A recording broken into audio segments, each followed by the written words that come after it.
Halo,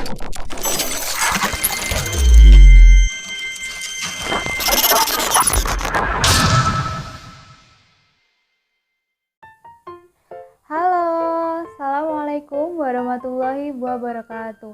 Selamat pagi, selamat siang, selamat sore, dan selamat malam semuanya. Kembali lagi nih bareng Bu Intan di pembelajaran Bahasa Indonesia. Nah, sesuai dengan judul, video kali ini akan membahas mengenai buku fiksi dan juga buku non-fiksi.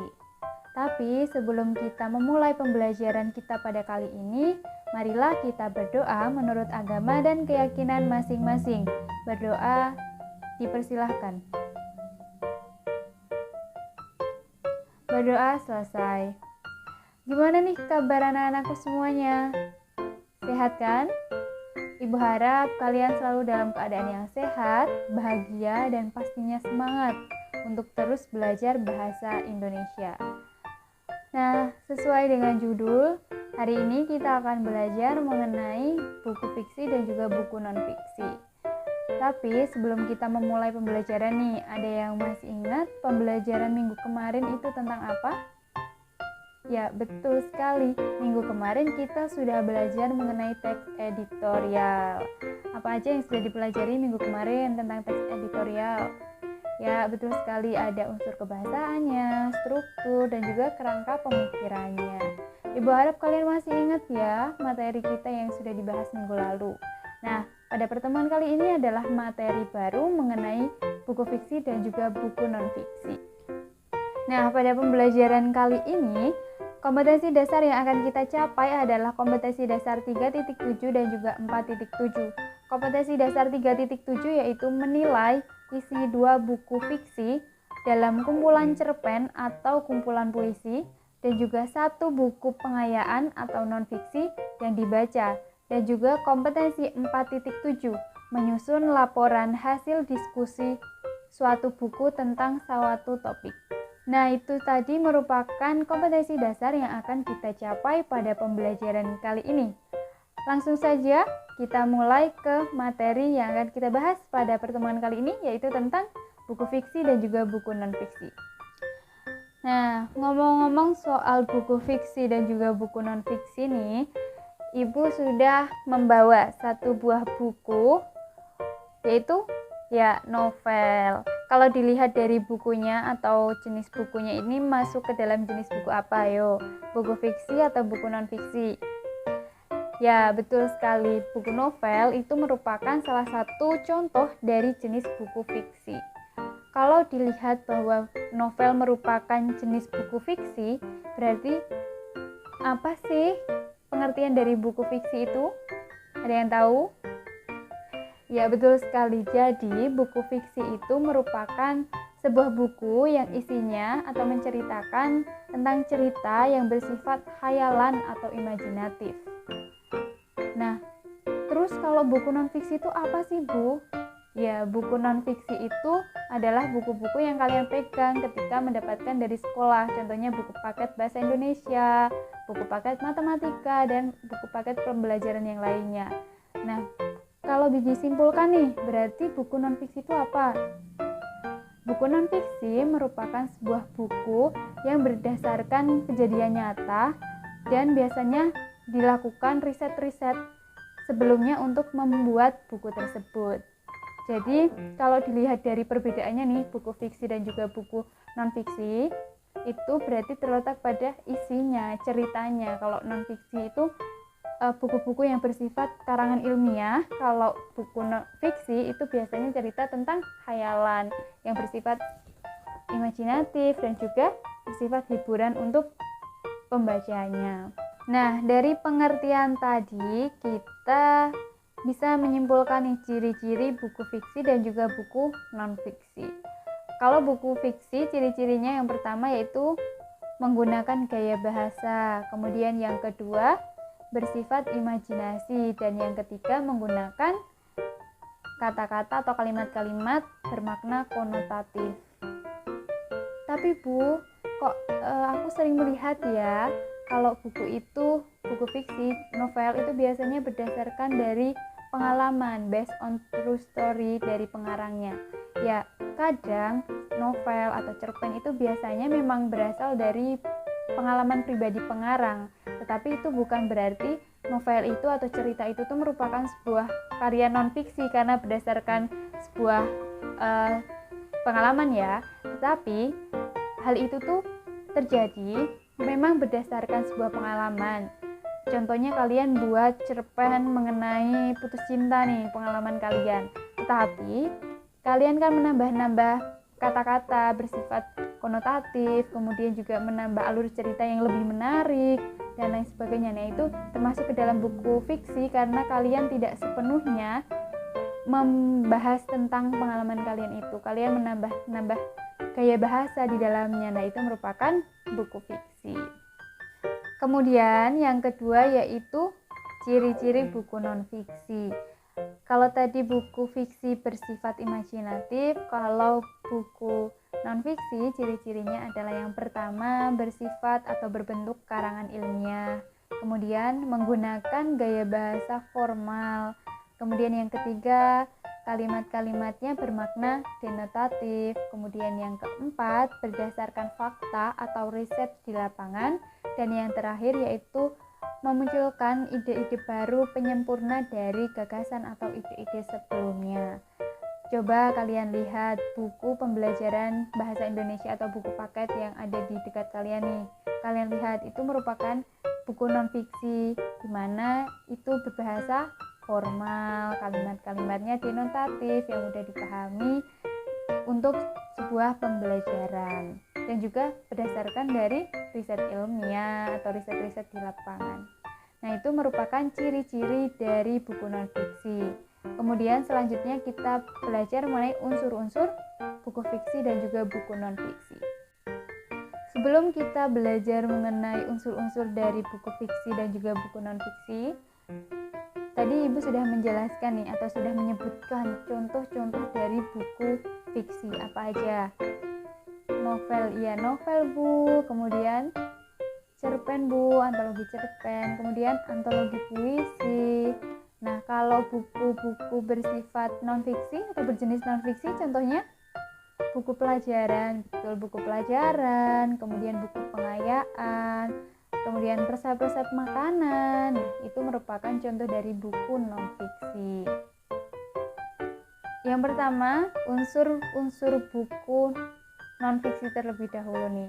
Coba anak-anakku semuanya lihat buku pembelajaran atau buku paket kalian masing-masing. Coba dilihat apakah yang Ibu sebutkan tuh ada di dalamnya atau tidak ya.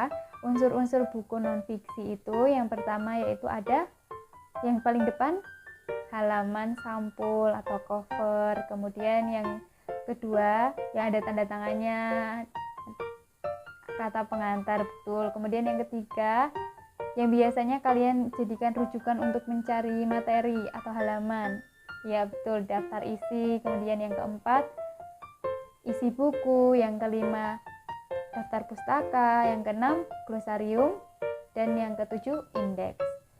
Itu merupakan unsur-unsur dari buku non-fiksi.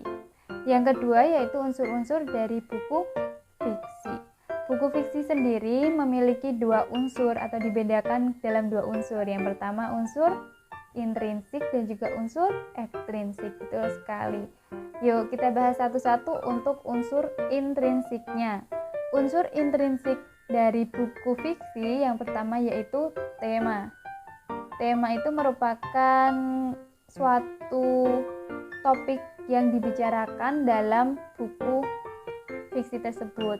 Contohnya, novel ini menceritakan tentang temanya percintaan atau temanya pendidikan, temanya kasih sayang, kemudian bisa jadi temanya tentang kesehatan dan lain sebagainya.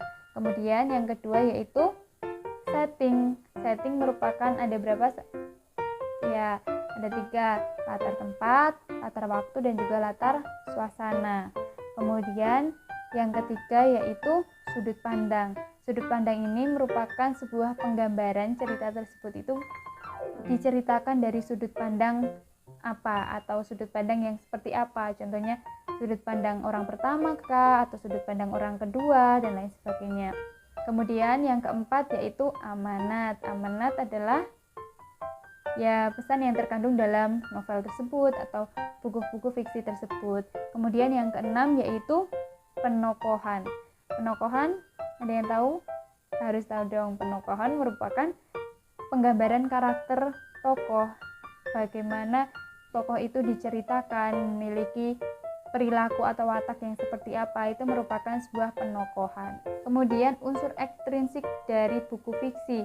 Yang pertama yaitu gaya bahasanya. Kemudian yang kedua, latar belakang pengarangnya. Contohnya nih, kalau biasanya kalau pengarang itu tumbuh besar di lingkungan perkotaan, kemudian bekerja di kantoran, biasanya cerita-cerita yang dimunculkan itu tidak jauh dari cerita-cerita tentang kehidupan orang perkantoran, orang perkotaan. Nah, itu merupakan latar belakang dari pengarangnya. Kemudian yang ketiga yaitu tentang nilai-nilai yang terkandung. Nilai-nilai yang terkandung ini berbeda dengan amanat ya. Kalau amanat itu pesan yang terkandung secara, contohnya cerpen ini menceritakan tentang perjuangan seorang anak lulus kuliah. Nah, itu berarti cerpennya ini memiliki amanat atau memiliki pesan yang terkandung untuk yang membaca itu bisa semangat, tidak putus asa, tidak menyerah untuk meraih cita-cita dan sebagainya.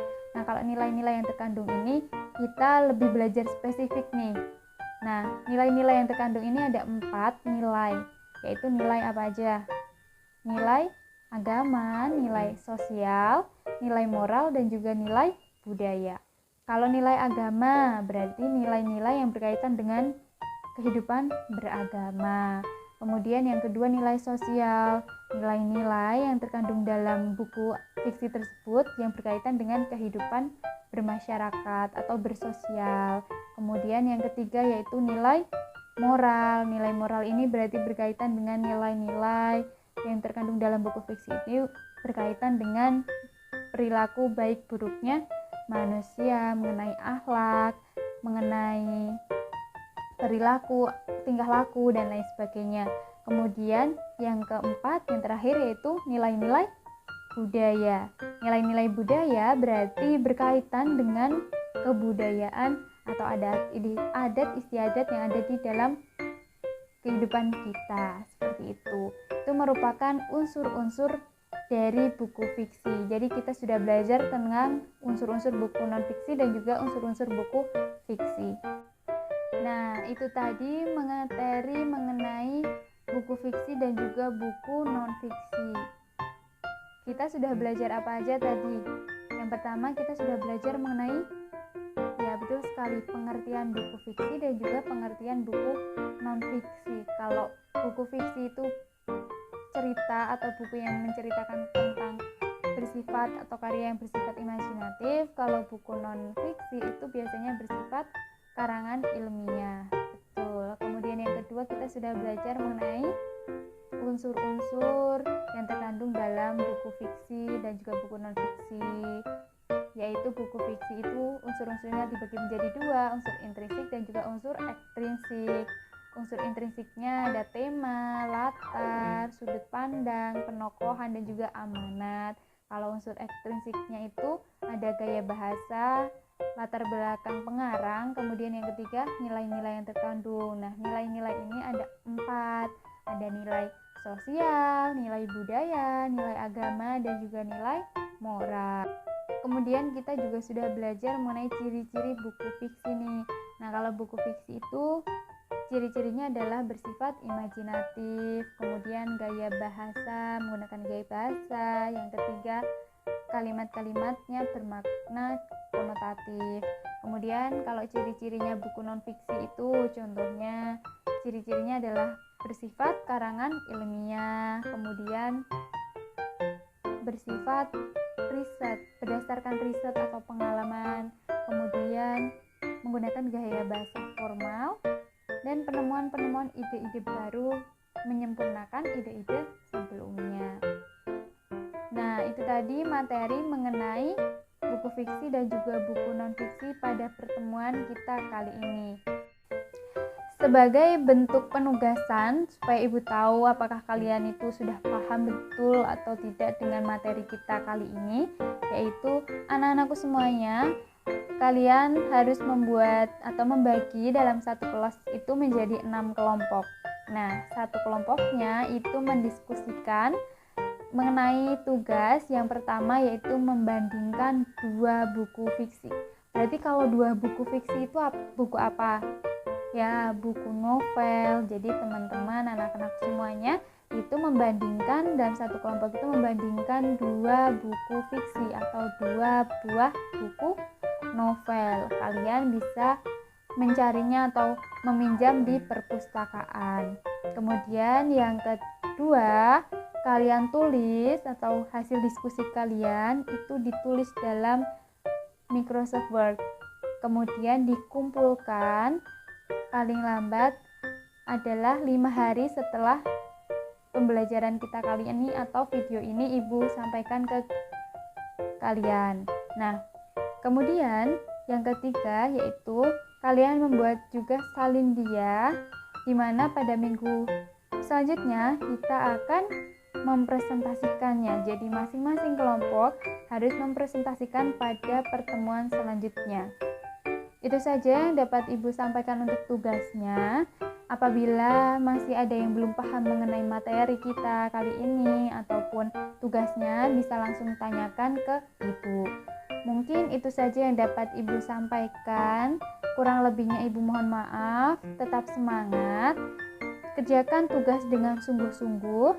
Dan juga jangan lupa untuk selalu jaga kesehatan dimanapun kalian berada. Sebelum Ibu tutup, kita berdoa terlebih dahulu. Berdoa, Ibu persilahkan. Berdoa selesai. Terima kasih atas perhatian anak-anakku semuanya. Semoga apa yang Ibu sampaikan bisa dipahami dan juga bisa bermanfaat untuk teman-teman semua. Itu saja yang dapat Ibu sampaikan. Kurang lebihnya Ibu mohon maaf. Kita bertemu pada pertemuan selanjutnya di video-video pembelajaran selanjutnya. Assalamualaikum warahmatullahi wabarakatuh. Terima kasih.